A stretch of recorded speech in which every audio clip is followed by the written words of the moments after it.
Vamos a decirlo así, publicábamos la información sobre el caso del contralor del órgano electoral Miguel Vélez. El Tribunal de Justicia Administrativa determinó que la Contraloría del IEPC no tiene facultad para inhabilitar a los exfuncionarios electorales que no comprobaron erogaciones de la cuenta pública 2015. El que da la versión es justamente Miguel Vélez. Él explicó que a inicios de octubre el tribunal emitió esta resolución señalando que la competencia para sancionar al exdirector, subdirector y exjefe de recursos financieros que no pudieron solventar de una muestra de 1.200.000 pesos, 670.000 pesos en la compra de comida, era el Consejo Estatal Electoral. Y justamente para hablar al respecto vamos a conversar con el presidente del Tribunal de Justicia Administrativa de Tabasco, José Alfredo Celorio Méndez. Está en línea telefónica, los saludo primero que nada. ¿Cómo está? Muy buenas tardes. Hugo, buenas tardes. Saludo con mucho gusto y con respeto a tu audiencia.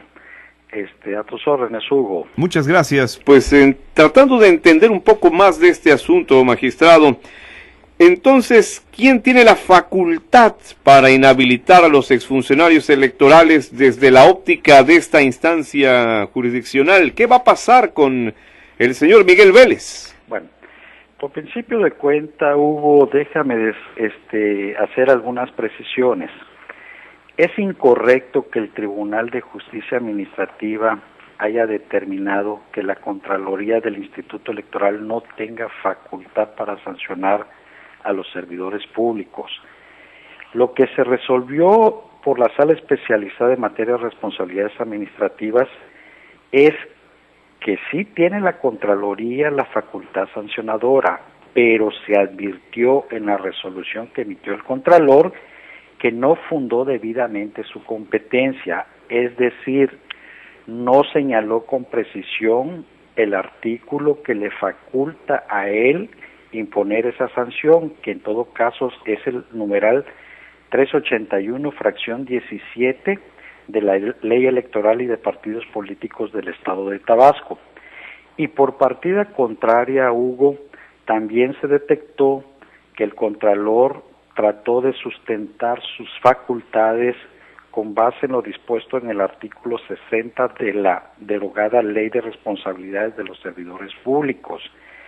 Pero ese numeral establece que cuando se funda la competencia del servidor público en base a ese precepto, se tiene que actuar por acuerdo del superior jerárquico.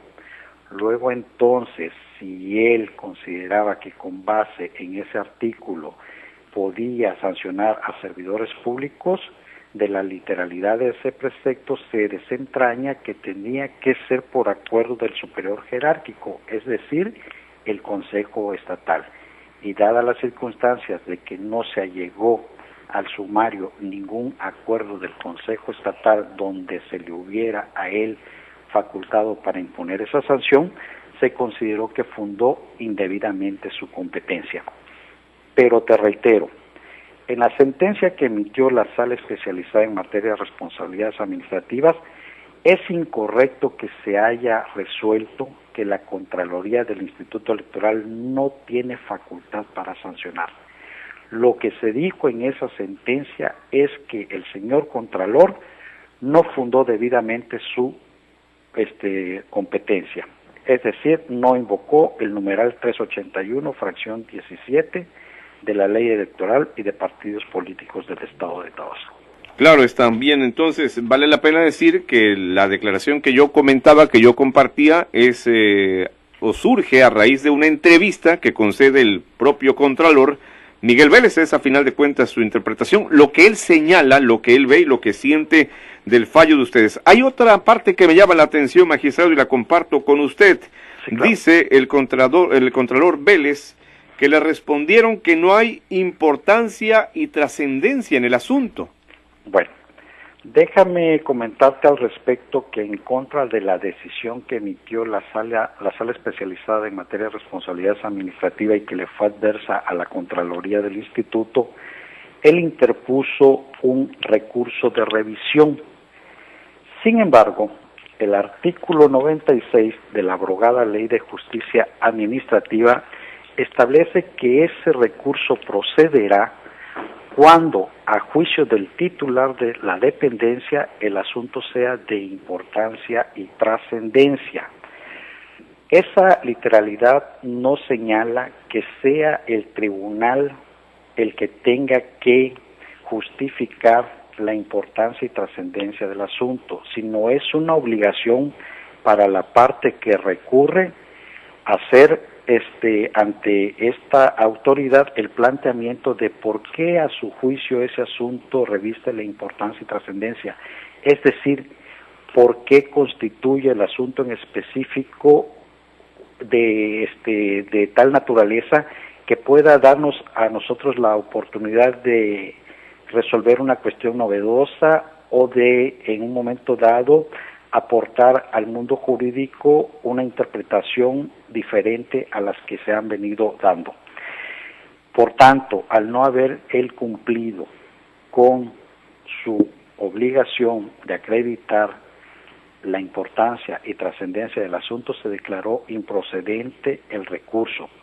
Pero también aún se resolvió que el recurso que él promovió no era el adecuado, porque promovió un recurso de revisión, en tanto que debió haber sido un recurso de apelación, porque el artículo segundo transitorio de la Ley de Justicia Administrativa en vigor, en su segundo párrafo, establece de manera categórica que aquellos medios de impugnación iniciados con anterioridad a la entrada en vigor de esa ley se iban a tramitar de acuerdo con las reglas previstas en la ley abrogada, que contemplaba el recurso de revisión. Sin embargo, el recurso que promovió el Contralor no fue iniciado en la vigencia de la ley abrogada, sino en la vigencia de la ley en vigor, por lo tanto, él debió promover un recurso de apelación. Y como aquí en materia administrativa no se suple la deficiencia que puedan tener en sus actuaciones las autoridades, por ello también se declaró improcedente el recurso. Me regreso tantito al argumento que acaba de comentarnos ampliamente. Entonces, el Contralor Vélez, él sí considera que es, como decía, que es importante, que es trascendente, pero tenía que ser en el ámbito jurídico para que ustedes tuvieran la posibilidad de entrar. Es una diferencia, pues, de criterios aquí. Pues lo considera de manera fáctica, porque de derecho no, Hugo, tan es así que en el recurso que él presentó aquí ante el tribunal, en ningún apartado del mismo se lee que haya justificado la importancia y trascendencia del asunto, porque eso es un elemento indispensable para la procedencia del recurso de revisión, que el titular de la dependencia justifique fehacientemente cómo se colman las notas distintivas de importancia y trascendencia, sin que sea suficiente para ello que se ataque una sentencia definitiva dictada por las salas unitarias de ese tribunal, pasando por alto razonar debidamente las particularidades que tornan relevante el caso, o soslayando exponer las mismas que lo hacen importante frente a otros casos en común. Exacto. Eso no se justificó en el recurso que presentó el Contralor. Le insisto en eso, magistrado, porque usted nos vuelve a dejar claro que esta importancia, esta trascendencia tiene que ser en el ámbito de lo jurídico, y él dice, es importante y trascendente por las observaciones a la cuenta pública 2015 del IEPC. Eso no lo dijo en el recurso, Hugo, eso lo dijo nada más de manera mediática. Él no justificó en su recurso nada, te digo, que tenga que ver con las notas distintivas de importancia y trascendencia. El artículo 96 de la abrogada Ley de Justicia Administrativa establece que solamente las autoridades podrán interponer el recurso de revisión. Procederá contra sentencias definitivas de las salas cuando el asunto sea de importancia y trascendencia a juicio del titular de la dependencia estatal. Le pregunto, sí, magistrado, le pregunto, si él hubiera esbozado este argumento que dio efectivamente en la declaración, ¿lo hubieran considerado ustedes? Claro, hubiéramos analizado su planteamiento para los efectos, en principio, de ver si procedía el recurso. Y una vez que determináramos que procedía el recurso, entonces entrarle al análisis de fondo de sus planteamientos que vía agravios hacía en el mismo. Ahora bien, le pregunto, y yo creo para terminar a reserva de que usted nos quiera agregar algo, ¿qué pasa o qué va a pasar con este funcionario electoral? Pues ¿tiene algunas otras vías para defenderse en lo que él considera le están afectando? Pues eso del cuerpo jurídico del que él se encuentra rodeado determinará qué tendrán que hacer, pero también te quiero abundar un poquito, Hugo, en torno a la resolución dictada por la Sala especializada en materia de responsabilidades administrativas. Dígame. El hecho de que se haya declarado ilegal su acto no le hace a él nugatoria sus atribuciones para que pueda en un momento dado emitir una nueva resolución. Tan es así que en un apartado de la sentencia de la sala se dice que la decisión alcanzada no hace nula la facultad de la autoridad que resulte competente para que en uso de sus atribuciones legales pueda dictar una nueva resolución. Sí, lo que pasa es que yo creo que no se ha leído íntegramente el contenido de la resolución. Ajá. ¿Sí? La sala aquí actuó correctamente, porque la abrogada Ley de Justicia Administrativa dice que se declarará, en su artículo 83 dice que se declarará que un acto administrativo es ilegal cuando se detecte la incompetencia del funcionario que lo haya dictado. En términos de los fundamentos legales que él invocó, no tenía competencia para hacerlo, porque si lo hizo con base en el artículo 60 de la derogada Ley de Responsabilidad de los Servidores Públicos, requería de un acuerdo de su superior jerárquico, es decir, del Consejo Estatal. Por cierto. Y también se señala que es ilegal el acto cuando se detecta la ausencia de fundamentación o motivación en el caso.